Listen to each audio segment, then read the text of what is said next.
controllo Lampard! No. Lampard! Che gol di Lampard! Che ha provato a segnare così! Ha fatto un gol pazzesco!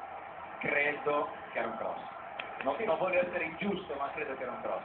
Perché sbaglia il controllo e dopo si gira pensando a fare il cross e la palla finisce.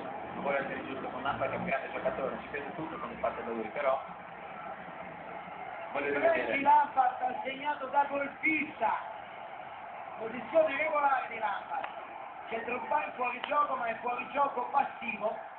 Lampard sbaglia il controllo, poi guardate che fa, controlla, a guardare in mezzo. Era un cross, era un cross. Non guarda niente, E guarda forse la prima un tira anche attimino, Zambrotta. però dopo è andata veramente Vediamo se la tocca Zambrotta. No, forse non la tocca. secondo me va dentro, ma comunque grande gol, una partita importante.